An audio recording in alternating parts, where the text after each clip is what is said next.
Hi YouTuber. Uh, Today I'm going to review this book called Drip Irrigation for Every Landscape and All Climates, second edition by Robert Kourik. Since I picked up a garden as a hobby, I have installed in June a drip irrigation system in my vegetable beds and my tomato container plants. The drip irrigation system is essential if you don't want to be tied down to watering your plants daily and turning into a good hobby into a real chore.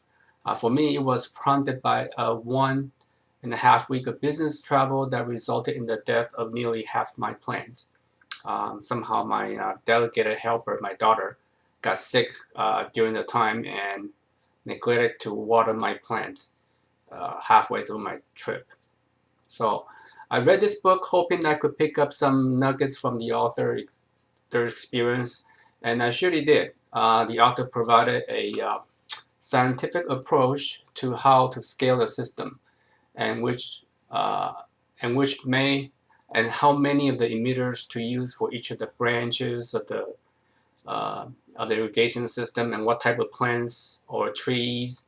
I had some insights on the plumbing of the drip irrigation system, like the use of the anti-siphon devices and filter. So when I reached the end of the book, I wonder if I read the book before I installed the system, I would still continue to with the project. Maybe not, as the book seems to make it sound really daunting. And unfortunately, the drip irrigation system, in retrospect, is not a simple DIY project, nor a complicated project that will require a contractor.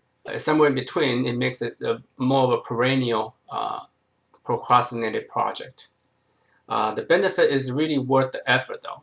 I encourage you to read the book before you take on installing your own drip irrigation system. A quick summary on chapter 1 is the author went through how the irrigation works. He made a very compelling arguments that most of the aerobic activities that take place in just the top few inches of the soil is where the nutrients are fed into the plants and where the drip irrigation systems would do the most good. Also, frequent, shallow watering is best, in the author's opinion, and the drip irrigation really does the most good there. Chapter 2 goes through the basic drip irrigation stuff. This talk about the basic structures, the elements of the drip irrigation system, the anti-siphon adapter, the filter, the pressure regulator, and the emitters. Have very good explanation and good picture of how the emitters are made of the structure of that emitters, and the holders, the groove plugs, etc. Now, chapter 3, they give you a really good starting point for your first drip irrigation project and how to put the system together step by step. Chapter 4 is when and how long to irrigate. The author presented very scientific mathematic backgrounds on how much water to irrigate based on the ET rate, which is evapotranspiration rate of your specific area.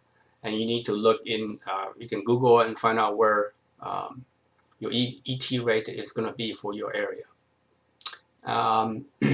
It took a while to understand it, but it seems to make sense. But if you just starting out, this could be very overwhelming. For me, I just adjust the water volume by trial and errors until you are not drowning the plants nor dehydrating your plants. That means it's starting for water, and you kind of adjust on a daily basis or weekly basis. Chapter 5 is how to hide and expanding your drip irrigation system. If your irrigation system turned very unsightly for you, you might want to follow the advice. I just pretty much leave it open. In chapter 6, there's one chapter that talks about the drip irrigation for containers. The author offers some idea how to route the tubes through the bottom of the drainage holes of the container pots and to the top of the pots. Use some mister which is a little mini, small spraying emitters maybe necessary for some certain plants. And then chapter 7 talk about drip irrigation for trees and shrubs. Other than routing the drip tubes around the trees and the drip line circle and beyond, the amount of water is very critical. And chapter 8 is drip irrigation for vegetable beds, which is what I use the most.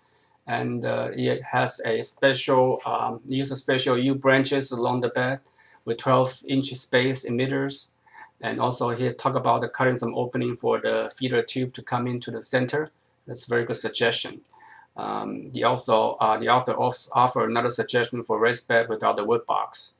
Talk about the use of spiral patterns, meaning that the tube is going to circle around to the center of the branches of the bed. The chapter 9, the author talk about the gray water, use of gray water for dripping, for drip irrigation system, and the pros and cons of using gray water, which is the wastewater from your kitchen or urinals or what have you, washer dryers to feed the irrigation system. You probably need to use a special surge tank, which buffer the water, and special plumbing is also needed to catch the gray water. So it's not very practical.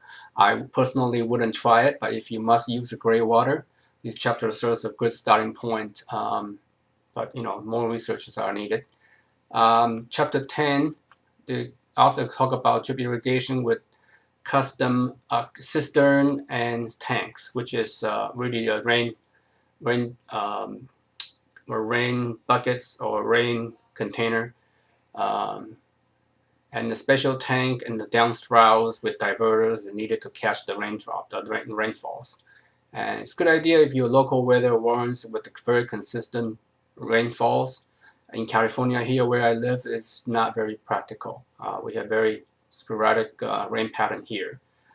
Chapter 11, you talk about controlling your drip irrigation system. There's some discussion about the use of electronic timer. The author is not really crazy about electronic gadgetry besides the timer information here. Maybe a bit outdated due to the rapid advances in electronic nowadays. I personally use a different kind of timer, a very simple one, and they're very inexpensive. You can buy it from Lowe's or Home Depot for like $20 or so. And number 12, chapter 12, the author goes through the maintaining the systems. The chapter is not about, the author recommends flushing out the drip irrigation system for every season. There's something new to me, but it makes sense. I don't know how much my water is, how good my quality of my water is, and do I need to do any type of flushing due to the mineral accumulation. So there you have it. That's what the book is all about. Definitely a good book to read if you want to install your own irrigation systems, and I definitely recommend this book. I might have a different I might have a different video covering how I do my own irrigation systems in a separate video. Thank you for watching.